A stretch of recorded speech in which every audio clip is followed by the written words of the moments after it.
le baccalauréat STI2D. L'objectif de la formation est d'éveiller et poser les bases de l'éco-conception dans l'esprit des jeunes, c'est-à-dire leur donner le goût et les outils pour commencer à inventer les produits de demain qui amélioreront le quotidien des usagers tout en préservant l'environnement. Les disciplines enseignées sont à dominante scientifique et technologique, avec des spécialités technologiques et une spécialité de physique, chimie et maths, venant en complément des maths du tronc commun des bacs technologiques. Il s'agira là d'apporter les bases scientifiques nécessaires à la compréhension et la modélisation des phénomènes, pour pouvoir en comprendre les applications techniques. Concernant les disciplines technologiques, il se trouve que pour éco-concevoir la plupart des produits, on dispose principalement de 3 leviers.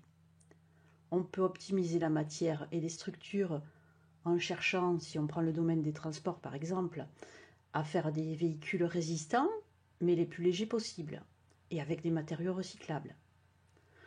On peut agir sur l'énergie, en utilisant des alternatives au pétrole, en cherchant à récupérer toute forme d'énergie, comme celle de freinage par exemple. Et enfin, on peut utiliser l'information pour optimiser les itinéraires, la consommation et la sécurité. Voilà pourquoi les enseignements technologiques de STI2D abordent ces 3 domaines. En première, les 2 spécialités innovation technologique et ingénierie et développement durable s'appuieront sur ces 3 leviers. Par la suite, en terminale, la spécialité ingénierie, innovation et développement durable permettra aux élèves de continuer leurs apprentissages dans ces 3 domaines et d'en approfondir un. La spécificité innovation technologique et éco-conception approfondira le côté matière, l'architecture et construction, le côté structure, l'énergie et environnement, l'énergie bien sûr, et système et information numérique permettra d'approfondir l'aspect information. Les coefficients des épreuves du bac sont en conséquence, avec une épreuve de projet en première, des épreuves écrites de terminale dans les 2 spécialités, et un grand oral qui s'appuiera sur un projet de terminale de 2I2D. Ce bac permet d'accéder aux mêmes poursuites d'études qu'un bac général. C'est l'approche des connaissances qui est différente, dans le sens où l'on s'appuie sur des études concrètes de produits issus de l'environnement des élèves pour dégager les sciences, et non le contraire. Les élèves qui, pour donner du sens à leurs apprentissages, ont besoin d'exemples concrets, d'applications pratiques ou de manipulation, pourront s'y épanouir. En effet, l'enseignement technologique s'appuie sur l'apprentissage par problème, qui mise sur la participation active de l'élève dans le processus d'apprentissage, qui débute toujours par un problème complexe. Un environnement fortement numérique favorise l'individualisation des apprentissages, l'autonomie et la socialisation des élèves.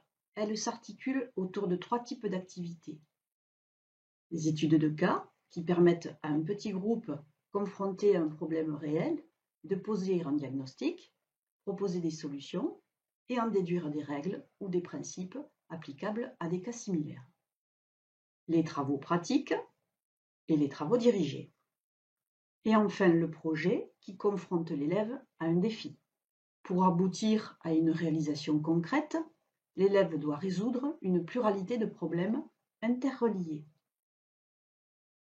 Le professeur doit organiser et faciliter les apprentissages. À partir d'une situation réelle, proche de l'environnement des élèves, il amène un problème complexe. Il scénarise les séances, planifie l'alternance de travaux individuels et collectifs, de manière à amener progressivement les élèves vers les éléments de réponse aux problèmes posés, tout en apportant les connaissances du programme et en définissant les compétences travaillées. Il organise l'accès aux ressources. Donc là, on a le gros problème à résoudre, quel est le véritable impact environnemental d'un smartphone. Donc on a plusieurs étapes et plusieurs problèmes posés. Et au fur et à mesure des séances, on doit répondre à ces problèmes. Et dans chaque problème, il y a des petits onglets qui nous aident à répondre. Et on a même d'autres plateformes pour chercher des informations. Le professeur constitue des équipes fonctionnelles, groupes de 4 à 5 élèves, où chacun d'entre eux tient un rôle précis. et il veille à la bonne marche des équipes ainsi qu'aux besoins individuels. Les différents savoirs sont acquis tout au long de l'apprentissage. Les savoirs et savoir-faire sont apportés lorsque l'élève en a besoin pour résoudre le problème qui lui est posé. Les savoir-être sont travaillés en permanence au travers de l'organisation mise en place par le professeur. On est en train de se répartir les tâches, chacun a sa partie, sur un doc en ligne, et chacun écrit sa partie en dessous. Comme ça on a tout en commun en fait, et on peut travailler ensemble sans se perdre. L'organisation et les équipements sont des facteurs de succès importants. Les laboratoires sont organisés et équipés pour permettre aux élèves d'échanger, de se concerter et de mener des activités pratiques. L'évaluation est individuelle et collective. L'évaluation des savoirs et savoir-faire se fait à chaque séance, avec des quiz et des présentations orales. Lorsqu'ils sont consolidés, l'évaluation est alors différenciée pour une partie. 4 niveaux de difficulté croissante et de rémunération décroissante, avec comme objectif faire progresser les élèves sans les décourager et sans les leurrer sur leur capacité à passer le cap de la certification. L'évaluation des compétences est réalisée pendant les projets qui mobilisent les savoirs, savoir-faire et savoir-être. L'évaluation des compétences alterne entre auto-évaluation, évaluation du groupe et évaluation individuelle. Les poursuites d'études sont multiples, avec l'université, mais aussi des classes préparatoires aux grandes écoles dédiées au STI2D et permettant d'accéder aux écoles nationales supérieures de l'industrie.